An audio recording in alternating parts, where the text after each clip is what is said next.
They said Egypt was white until he walked in.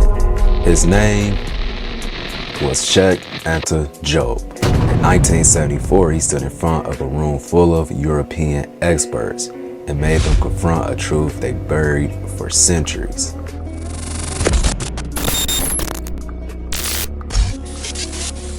Stick with me till the end when we unpack the test that shut the room down. Put your thinkers on. I remember sitting in school watching a documentary showing Egypt as beige, lifeless, and damn near European. Nobody questioned it. No black pharaohs, no African names, just sand and white statues. Then I found Diop. This wasn't no hotel hallway conspiracy. This man had degrees, had science, had proof, and most importantly, he had African fire. Hey, what are you doing? You want to learn something, right? Don't click off this video. Lock in. Cheikh Anta Diop didn't just pop up out of nowhere. In 1974, his journey started decades earlier, studying in Paris under some of the most elite colonial minds in academia. But instead of becoming a tool of other system, he flipped the whole thing on his head.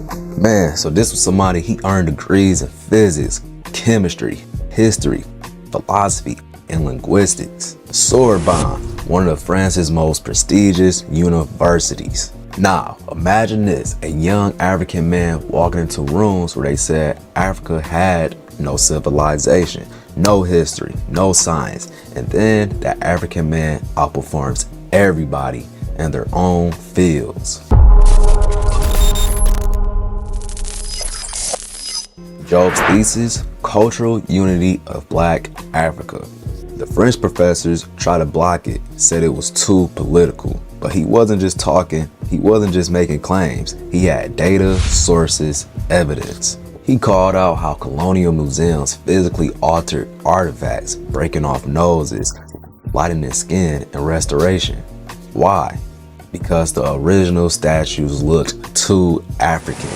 He used forensic anthropology to show cranial measurements aligned with sub-Saharan African.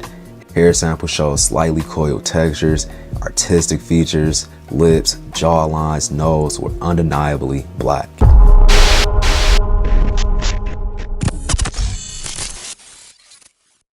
Too many people overlook this. Diop didn't stand alone. He bought Theophile Obenga, a Congolese linguist with mastery over 20 African languages. Boom, there you go. And he had deep knowledge of Medu Neter. Together, they dropped a full linguistic tree showing that ancient Egyptian wasn't related to Arabic or Hebrew.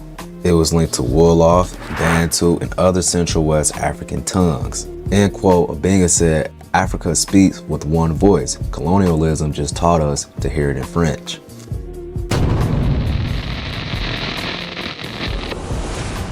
What Westerners called religion, Diop showed as symbolic science. Ra or Re, solar law. Maya, balance and ethics. Tahuti, logic, speech, writing. They weren't gods you worship, they were forces you align with symbolically. And the proof, sacred geometry and temple design, cosmological codes and pyramid structure. Star systems like Sirius tracked thousands of years before Galileo. Let's zoom out. Let's look at how these lies were structured.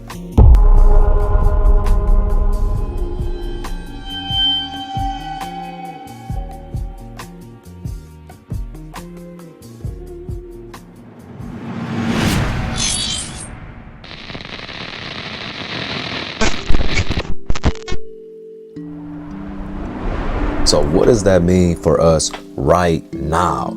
It means the African struggle is not just about land, it's about the depletion of self-pride. They didn't just colonize Africa, they colonized how Africa remembers itself. How many of your kids think greatness is starting a clothing brand but don't know we designed pyramids without cranes? How many of us quote Einstein but don't know Imhotep came 2,000 years earlier? Wake the f look up. This was the first recorded polymath ever. How many of us been told we have no history when our ancestors mapped the stars before there was a compass?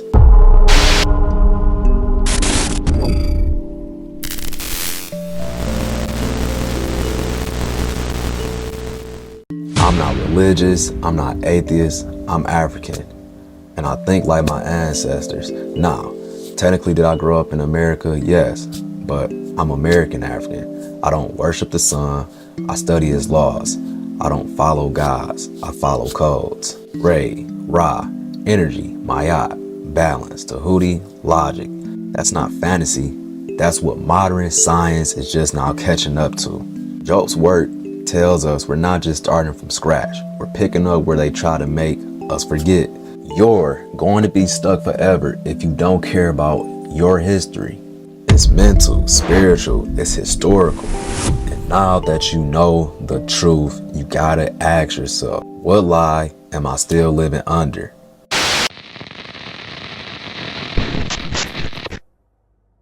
This is why we built the group, the Thinker's Circle, the unfiltered, uncolonized truth. Don't be stuck and dumb forever. Let's learn to grow together. It's Heff.